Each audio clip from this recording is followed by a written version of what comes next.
Hello everyone, welcome back to my channel bersama dengan saya Miss Heni. Hari ini kita akan membahas satu topik tentang bagaimana landasan teori itu dibuat dari sebuah penelitian kuantitatif. Mari kita akan mulai. Semoga harapan saya tutorial YouTube ini bisa mempercepat teman-teman dan mencerahkan teman-teman dalam menyusun skripsi dan cepat selesai. Izinkan saya untuk share.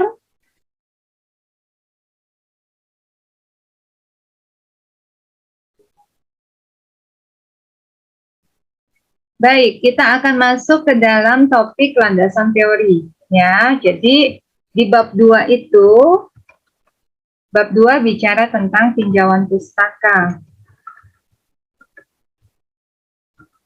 Nah, di dalam tinjauan pustaka ini ada yang kita kenal dengan istilah landasan teori. Ya, landasan teori itu isinya apa? Baik, kita akan coba lihat dulu. Ya. Oke. Landasan teori 2.1 adalah tradisi penelitian. Ya, tradisi penelitian.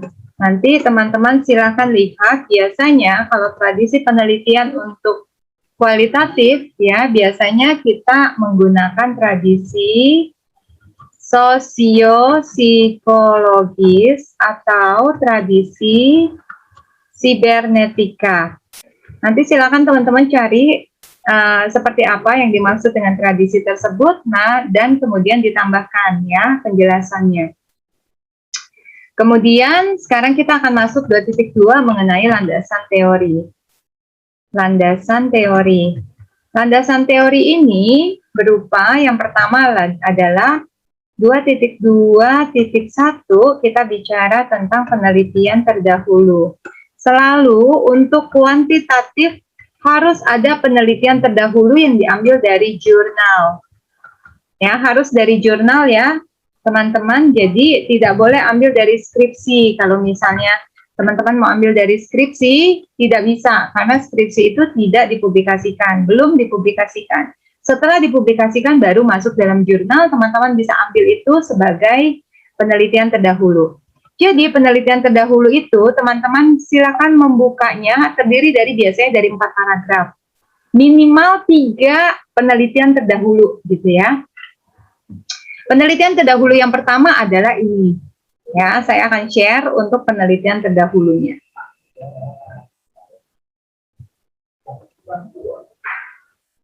Nah, ini adalah contoh dari penelitian terdahulu. Kita tinggal rangkum. Biasanya kalau penelitian terdahulu itu isinya adalah rangkuman. Rangkuman itu antara teman-teman bisa ambil dari abstrak, ya, atau teman-teman bisa ambil dari kesimpulan. Nah, ini kesimpulan di bab 5, gitu ya. Kita bisa ambil dari conclusion-nya bisa, gitu ya. Nah, kemudian teman-teman bisa ambil summary atau rangkuman dari penelitian ini. Contoh, gitu ya. Kalau misalnya mau kalian kopas, kemudian kalian translate ke Google Translate, itu boleh. Ya, misalnya kita akan coba masukkan ke Google Translate. Kita akan masukkan yang tadi saya kopas, akan kita masukkan ke dalam Google Translate. Ya, kemudian setelah itu kita akan parafrase, teman-teman. Jadi tidak boleh langsung kita copy. Ini adalah penelitian kita, lembar penelitian kita. Silakan kita mulai merangkum penelitian terdahulu. Jadi penelitian terdahulu kita bisa gunakan, kita simpulkan ya penelitian tadi judulnya apa, gitu ya. Kemudian penelitian ini, nah kita bisa tulis sebuah penelitian dilakukan oleh siapa, namanya dari peneliti tersebut. Ya, nanti ini masuknya kita jangan lupa harus parafrase seperti yang sebelumnya saya sudah ajarkan. dan masuk ke reference. Sebuah penelitian dilakukan oleh namanya pada tahun, coba kita lihat lagi tahunnya 2020.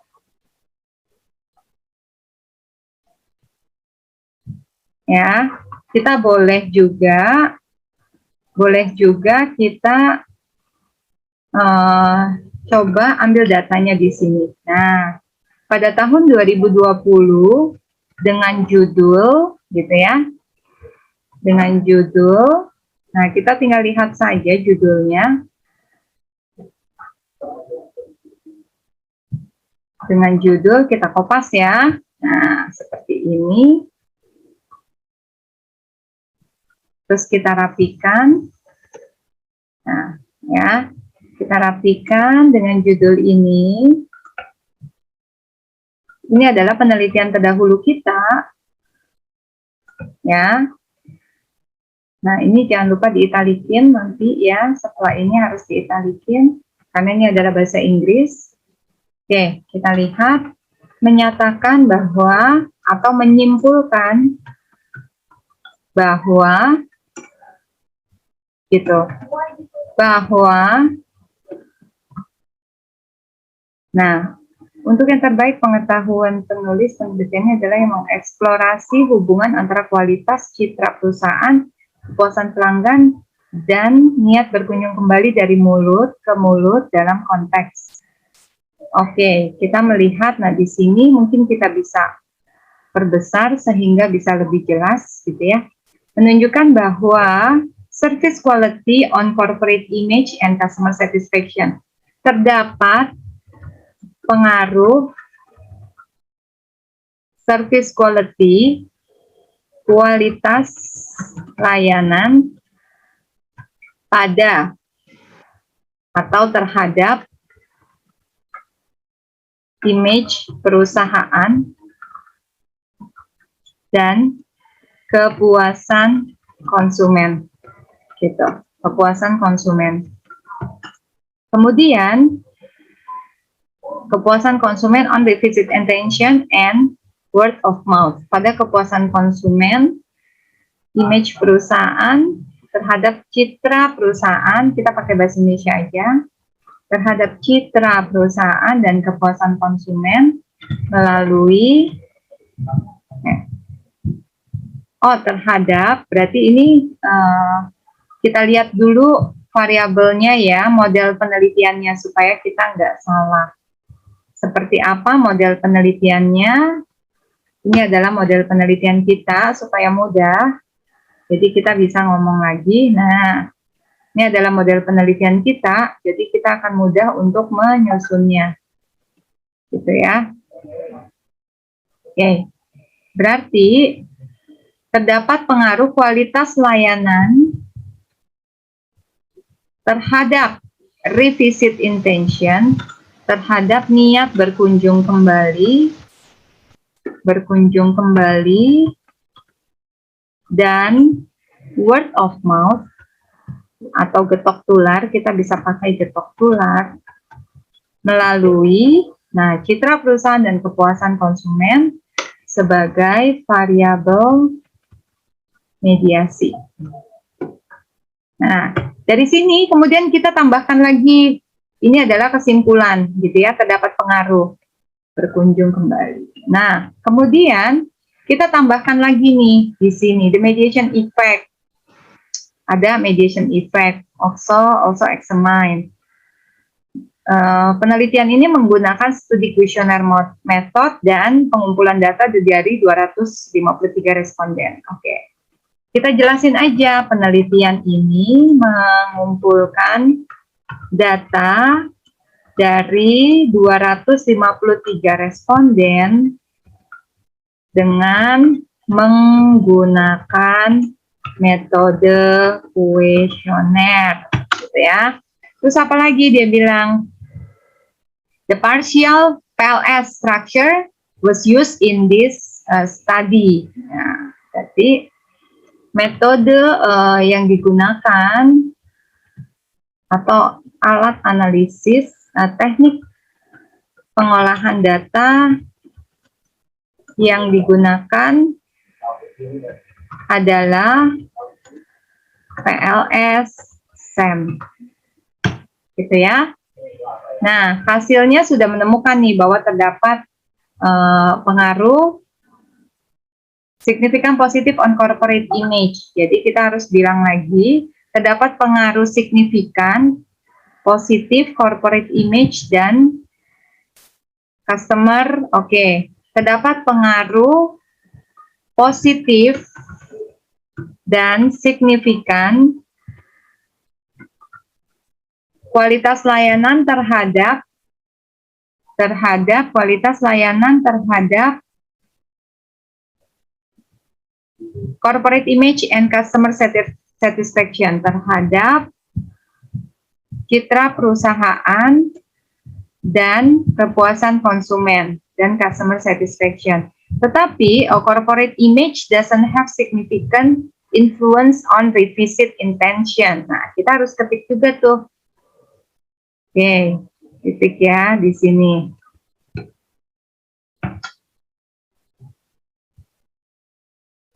Kita mau ketik corporate image tidak memiliki pengaruh yang signifikan terhadap revisit intention. Corporate image, citra perusahaan tidak memiliki pengaruh yang signifikan terhadap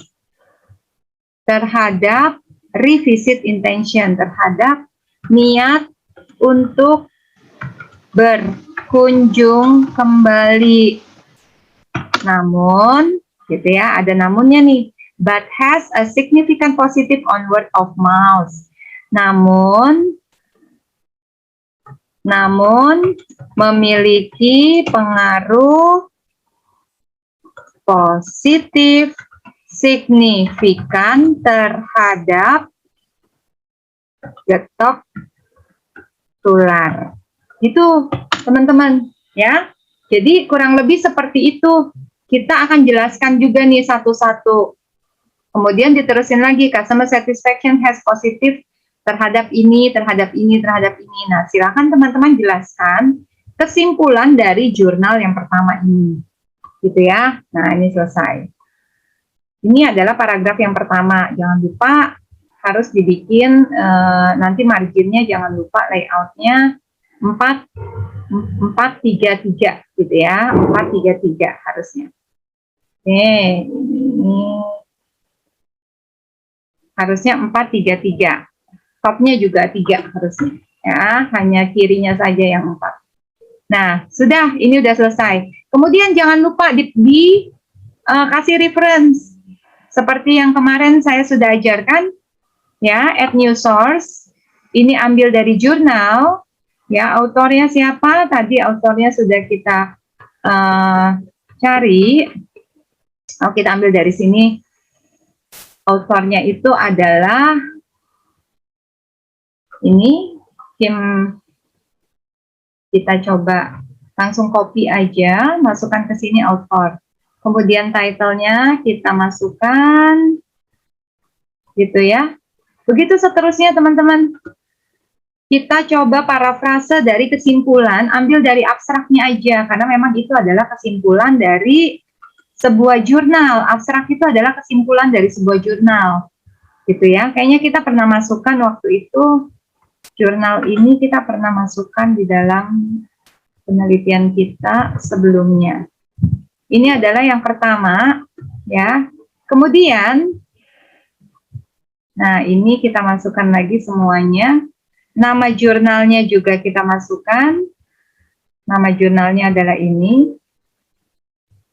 Ya. Kita akan masukkan juga nama jurnal. Ambil dari sumbernya. Jangan lupa harus ada sumbernya. Tahunnya 2020. Halamannya 1 sampai 15. Gitu ya, kita lihat 1 sampai 15. Oke. Oke, nah otomatis dia akan muncul. Sekarang kita masuk paragraf yang kedua. Ini paragraf pertama adalah jurnal utama. Masuk paragraf yang kedua, kita akan sama lagi. Kita akan lihat dari abstraknya aja supaya gampang. gitu ya. Kita masuk dari paragraf yang kedua, jurnal yang kedua.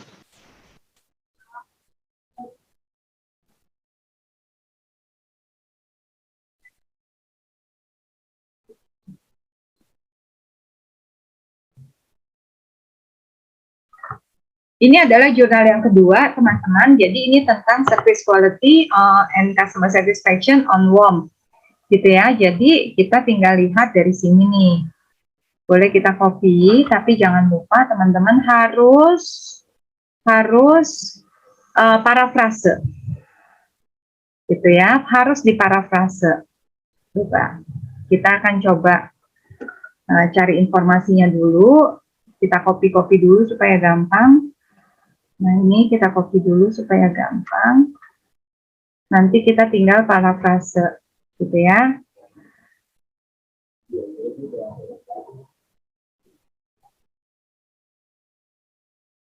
Sekarang kita parafrase. Masuk yang kedua, landasan teori yang kedua. Berarti ini adalah penelitian terdahulu, adalah jurnal yang kedua.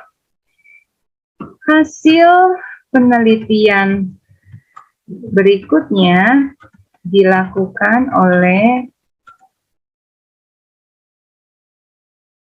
kita sebutkan namanya ini, gitu ya, kita copy aja. Nah, oke. Kita pakai dan, nah, kita edit aja, gitu ya. Oke, kita langsung edit. Nah, oke. Pada tahun, dia tahun, oke, ini adalah jurnalnya April 2021. Pada tahun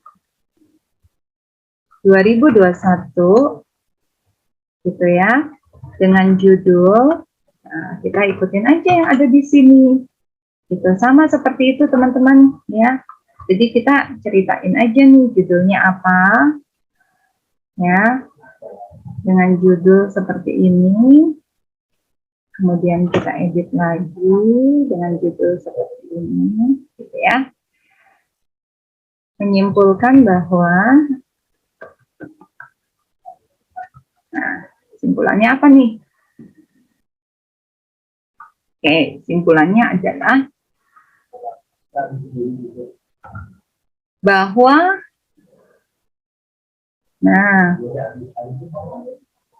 bahwa terdapat, kita harus parafrase dari yang ini, bahwa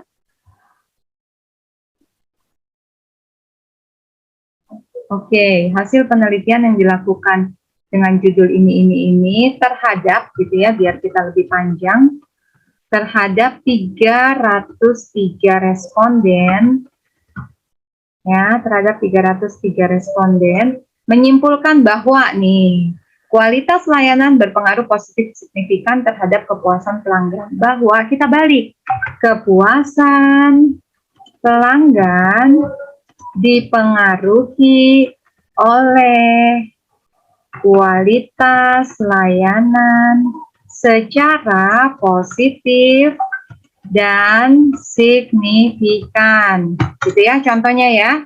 Kemudian kualitas lain juga berpengaruh positif signifikan terhadap word of mouth. Nah, hasil berikutnya menyatakan bahwa ini udah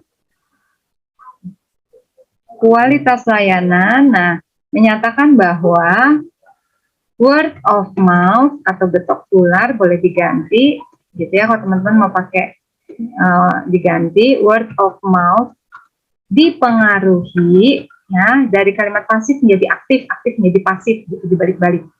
Word of mouth dipengaruhi secara positif signifikan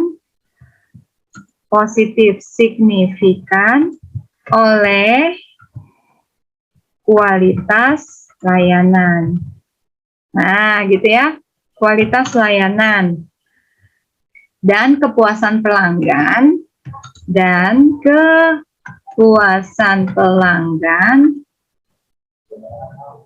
berpengaruh positif signifikan terhadap word of mouth.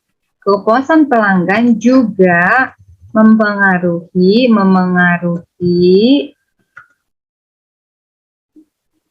word of mouth secara signifikan positif signifikan gitu ya. Kita positifnya dipakai dulu, positif signifikan gitu.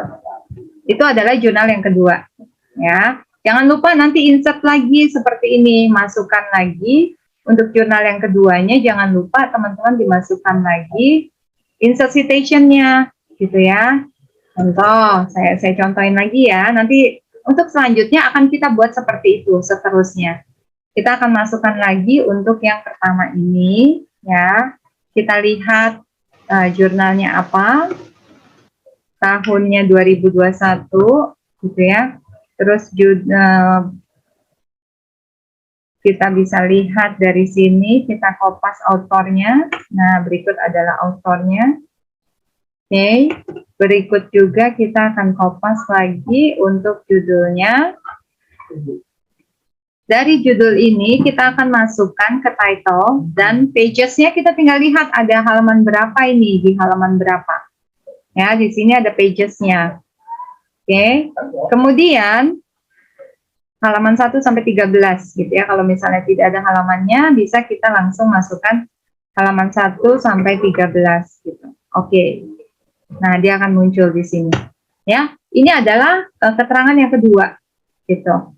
Ya, jadi nanti boleh diatur juga ketika paragraf ini kita boleh tambahkan, setelahnya kita tambahkan 6. Jadi ada jarak antara paragraf 1 dengan paragraf 2. Oke, ini adalah paragraf yang kedua. Nah, ini adalah penelitian terdahulu. Nanti penelitian terdahulu yang berikutnya, gitu ya, teman-teman boleh isi dari tabel. Ya, sebentar saya akan share tabelnya. Saya akan kopaskan tabelnya. Bagaimana nanti tabel ini yang akan teman-teman isi, kemudian teman-teman jelaskan. Ya, saya akan contohkan tabelnya, hanya bentuk tabelnya saja. Nanti silakan teman-teman diisi tabelnya seperti apa. Saya akan coba berikan contoh tabelnya. Ini adalah tabel dari disertasi penelitian saya, S3 saya. Kebetulan saya juga sedang mengambil penelitian gitu ya. Ini saya sebagian saja, saya kasih contoh. Nah, ini terlalu banyak gitu ya. Kita ambil contohnya dari yang terbaru saja gitu ya, dari yang sampai sini saja, yang lainnya nggak usah. Nah, hanya minimal 3 yang harus kita pakai. Jadi ya, teman-teman nanti isinya seperti ini. Ini adalah tabel 2.1 penelitian terdahulu gitu ya. Tabel ini boleh ada di awal ya. Saya ambil contoh dulu nih, saya cut. Tabel ini boleh ada di sini. Penelitian terdahulu itu harus diambil dari jurnal. Boleh tabel dulu gitu ya, seperti ini. Tabel dulu. Nah, setelah itu ini adalah tabel, judul tabel gitu ya. Ini harus di tengah-tengah. Nah, boleh masuk ke tabel dulu seperti ini, dijelasin ya. Ini adalah peubah atau variabel apa yang kita pakai. Nanti teman-teman harus sebutkan ini adalah penelitiannya. Biasa di sini dikasih sumber jurnal ya, supaya lebih jelas sumber jurnalnya dari mana gitu. Misalnya jurnal apa gitu. Ini adalah sumber jurnalnya. Nama peneliti, kemudian ada tahunnya dan ada sumber jurnalnya. Nah, ini adalah peubahnya atau variabel apa yang kita pakai dalam penelitian kita. Nanti kalau di penelitian yang ini contohnya kan berarti variabelnya beda sama yang punya saya. Ya. Kemudian ini metodenya apa? Bisa menggunakan metodenya kuantitatif. Semua harus kuantitatif. Pakai metode kuantitatif yang sama. Kemudian hasilnya apa? Oh, apa berpengaruh terhadap apa? Apa berpengaruh terhadap apa? Gitu ya, hasilnya seperti yang kita jabarkan di sini. Nah, ini adalah minimal 3 jurnal terdahulu yang kita pakai dalam penelitian kita. Ini yang saya sebut, yang pertama adalah jurnal utama, yang kedua adalah jurnal pendukung, yang ketiga adalah jurnal pendukung kedua, ini jurnal pendukung ketiga. Jadi teman-teman nanti masukkan seperti ini, gitu ya. Setelah seperti ini, baru teman-teman uraikan. Ini adalah penelitian yang pertama, gitu. Contoh tabelnya itu bukan tabel penelitian saya ya. Jadi ini contohnya seperti ini nih. Nah, ini adalah tabel yang pertama, gitu ya. Jadi penelitinya siapa, bisa dimasukin dari reference-nya, insert citation, nah yang ini penelitinya. Kemudian teman-teman ambil sumber jurnalnya dari mana, ini udah ada tahunnya. Variabelnya apa saja, silakan diisi dari variabel yang kita pakai di sini, gitu ya, ada variabel apa saja. Kemudian metodenya apa dan hasilnya apa. Begitu seterusnya, ini berarti adalah jurnal pendukung pertama. Nah, seperti ini. Gitu ya. Terus ini adalah siapa, apa aja variabel-variabel yang kita pakai. Ini adalah metode apa dan hasilnya apa. Kemudian setelah bikin tabel seperti ini, tabel penelitian terdahulu, setelah bikin tabel seperti ini, teman-teman uraikan seperti ini. Ini adalah jurnal yang ke-1, jurnal utama, ini jurnal pendukung 1, nanti di bawahnya ada lagi jurnal pendukung 2. Gitu. Ini adalah jurnal pendukung 2, dan ini adalah jurnal pendukung 3. Gitu. Kurang lebih seperti ini, teman-teman. Ya, jadi ini adalah isi dari landasan teori yang berhubungan dengan penelitian terdahulu, gitu ya. Nanti kita akan lanjut lagi untuk landasan teori ketika kita berhubungan dengan teorinya, ya. Ikuti terus tutorial dari saya supaya teman-teman bisa cepat paham dan bisa mengerjakan skripsi ini dengan baik. Oke, terima kasih. Sampai jumpa di pertemuan berikutnya. Salam.